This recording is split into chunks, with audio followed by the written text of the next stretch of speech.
Well, hey everybody. One of the games that I obviously love playing and display on my channel so often is Crusader Kings 3, and I thought I would take a moment to walk through a DLC guide and explore it a little bit and review it. And I have specific qualifiers that I would like to use for review. I'm going to use 4 specific ratings, and that is essential, cultural, flavorful, and beautiful. And how I would describe those is essential is just you need this to really enhance and enjoy the gameplay. Cultural will heavily depend on where you like playing in a specific game, and that will determine whether it's very necessary or not. Flavorful is just saying you don't need this. So if you have a limited amount of money to spend on different DLCs, when I say flavorful as a rating, it is just adding to the depth within the character play within a specific aspect of the game, but it's not necessary to play the game. And then beautiful, because I don't find anything ugly in this game at all. I love playing it. There's just aspects of it that are beautiful that add to the beauty of the game, but don't necessarily they aren't essential, they aren't cultural, they just add more and more beauty to the game. So let's check. We'll start with chapter 1 and the different DLCs added to chapter 1. And then we'll go to chapter 2 and get an overview of chapter 2. So the DLCs with chapter 1 are the Royal Court, Northern Lords, Fate of Iberia, and the Fashion of the Abbasid Court. We'll start with Royal Court. Royal Court is an expansion pack. It adds the throne room dynamics. You're able to hold court or even petition a liege or pay homage to a liege. It adds grandeur to your kingdom. It's a mechanic that goes along with your royal court, along with having different artifacts for your courtroom. It also added being able to wear different pieces of armor and develop those and have artifacts and trinkets on your person. It added that mechanic to the game. It also added inspired people, that there can be someone within your court that becomes inspired and builds something for you to add to your collection. It also has hybrid cultures and cultural divergence, and so your culture plays a huge part in this, and then you can blend with other cultures around you and actually develop your own cultural hybrid as a result, and add and subtract things from your previous culture to bring more and more flavor and beauty into your specific culture that you are developing. In my opinion, this is absolutely essential. If you are only going to buy one DLC, this is the DLC I would buy. It adds so much beauty and flavor to any culture, anywhere you enjoy playing. So I would highly recommend that you would look at this one. Northern Lords is a flavor pack. It heavily focuses on the Scandinavian cultures. It does add Jomsvikings and Shield Maidens. It does add being an adventurer into the realms. There is major cultural content, even on a military level, that you can add different kinds of military units into your specific kingdoms as a result of being in the Scandinavian cultures. It did add more art and music within this, and there's just more flavor of the Norse people as you get into the different mechanics of voting and kingdoms and stuff that are specific to the Northern Lords. I would rate this as cultural. It is not essential, but if you enjoy playing in the Scandinavian parts, it is very necessary. This will add so much flavor and beauty into your game. I would highly recommend that you have it if you enjoy playing there. And even if you play more in the Northern European areas, or the Britain areas, or the Irish areas, you probably still want to have this in there because it will add more flavor into the Viking areas and the Norse areas. Taking adventures into your realm, it will make interactions with them more flavorful as well. The Fate of Iberia flavor pack, it adds the struggle mechanics, and while I know there was debate on whether this was a good mechanic or not, I do think we're going to see this mechanic in other areas as more chapters come out and as more DLCs come out in different areas of the world. are fleshed out. I do think you're going to see this mechanic again. They may improve on it, but I do think you're going to see this. It also added new art and music and models and events and costumes and characters and more. It added so much flavor into Iberia, whether you enjoy playing more of the Castilian lands or the Navarrans or even the Aragon areas, or if you enjoy more of the Andalusian areas. It adds to all of that. There's specific decisions and events and cultural traditions unique to Iberia, especially as a result of the struggle mechanics. And there's new royal court themes, artifacts, and regalia for this specific area.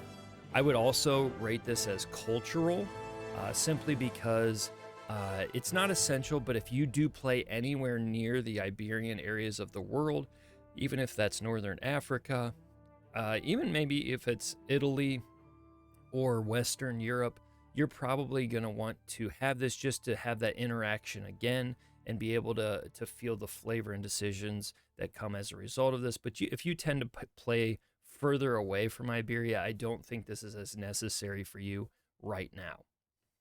And finally, the fashion of the Abbasid Court rounds out our Chapter 1 review. It is a flavor pack. The basic idea with this is that there's outfits and clothing inspired by the Middle East and Northern African cultures. I would rate this as beautiful.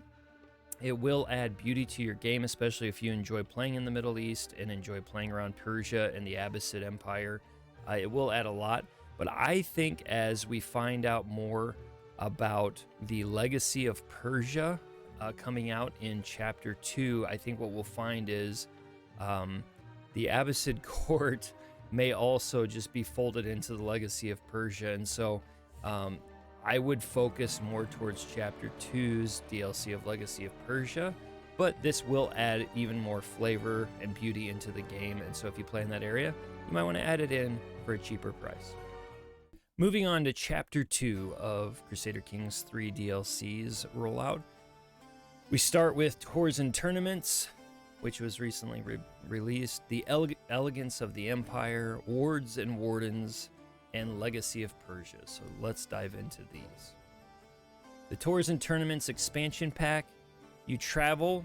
The travel mechanic has greatly been enhanced with this, and you can travel with an entourage, and you can host or attend tournaments and celebrate grand weddings and feasts and ceremonies, and you can travel to all of these as well as host them all. There is danger along the road and as you travel, and so you do have to think about how far you're going and who's coming with you, and if you can be gone that long, because it also adds in regencies, and someone will look over your kingdom and take care of it or steal it from you while you're gone, and so you have to have somebody that you can trust in power when you are not available, whether it be through war or traveling to go on a hunt or pilgrimage or whatever it may be. You can bestow your knights with honors and titles that help them level up in different activities, so a powerful knight can become even more powerful, and it really does enhance the gameplay and give more flavor even to the people that are in your court. I would rate this as essential. I think it's added so much. You can go without it, but I think it's essential because with the travel mechanics and the celebrations, it adds so much flavor. And with regencies taking over, it makes more sense when you're away that somebody would be watching over the kingdom for you. And so I do think that it adds so much that I do find it essential to your gameplay. It would be, in my opinion, it would be the second DLC I would purchase behind Royal Court. Next, we have the Elegance of the Empire, which is a cosmetic pack. It focuses on the Central European flavor, and it's especially inspired by fashions of the HRE and regalia of Emperor Henry II and Empress Kunigund. So it's going to be specific from those areas. There's new robes and dresses and crowns and regalia. So if you really like to add a lot of clothing flavor and regalia flavor into your game, this is definitely a great cosmetic pack for you, especially if you enjoy playing in Europe or around the HRE. This would be one for you. I would rate this as flavorful. To me, it's more than just beautiful. It does add a lot of flavor if you enjoy playing in Europe, and obviously, even if you don't play in the HRE, as those different rulers get their regalia and artifacts and things, you can steal them from them. And so it can play even into your game that you can add in simply by enjoying what they may have gotten and you just take from them. Here very soon, we're going to get to enjoy the Wards and Wardens event pack. There's going to be greater depth to raising and educating children, even from sending them to universities and deeper mechanics where you have to actually attempt to educate your child and they can be stubborn and not listen to you. There's new events from the child and tutor sides of the relationship, and strong bonds can be built. And on the Warden side, the same can happen with bonds with your prisoners, where you can use them to develop relationships and friendships and get hooks on them so that you can actually use it with other rulers around you. Obviously, I have not played this to this point, but in my opinion, this is going to be on the level of flavorful. You can play the game where you can just have the basic education system and basic prison system, and it will not greatly alter your role playing. But if you want to enhance it, this will add many events into the role playing of educating children and interacting with prisoners. And so I think it brings a lot of flavor. I'm looking forward to playing it because I think the flavor that it's going to bring is going to be really great. And the last DLC in the Chapter 2 is the Legacy of Persia, and it's a flavor pack. And there's going to be reliving the struggle as the Abbasid Caliphate fades. So I am wondering a little bit if they will add in a little bit of the struggle mechanics within the Abbasid Empire. Maybe not to the extent of Iberia, but you are going to have to manage as as your kingdom begins to fade away. There's going to be a new system for clan government, and so I think this is something interesting to pay attention to, because if you enjoy playing in the clan areas of the world, there's going to be a great new system to enhance the gameplay within the clan government, and it's going to expand the Islamic or Zoroastrian religions. And so if you have been waiting to really enhance the Zoroastrian side of things, and if you play EU4, I'm sure there's many people excited about this. It would also enhance your gameplay on the religious side. I will say this is, I would rate this as cultural, simply because it is going to heavily be tied to the Persian areas as well as the clan government. If you enjoy playing anywhere near that, I think it probably becomes essential for you. But it is cultural in aspect other than that. And if you enjoy even playing in the Byzantine areas, this might become even more enhanced for you because the clan dynamics will play out within your neighbors around you. And so it might be something that you want in your arsenal of DLCs. I think this might end up becoming the third DLC that I would recommend, but we'll have to wait and see as it comes out later this year. There are 2 extra DLCs that actually didn't get added into Chapter 1 or Chapter 2, and I wanted to make sure I at least gave them a rating. The first of these is the Garments of the HRE. It's a free pack. It does come with the game. It's a collection of outfits for commoners, warriors, and rulers of Central Europe, and so obviously this is getting folded in to parts of even the Elegance of the Empire DLC. They just are going to enhance a little bit more. So I would rate this as beautiful. It's just making it more beautiful. I do think that some of the aspects of the Abbasid Court getting rolled into the Legacy of Persia is similar to the Garments of the Holy Roman Empire in with the Elegance of the HRE one. And finally, Friends and Foes. This is an event pack. So if you enjoy developing friendships, if you enjoy developing rivalries, this is going to give you over 100 player-driven stories from childhood to love to schemes.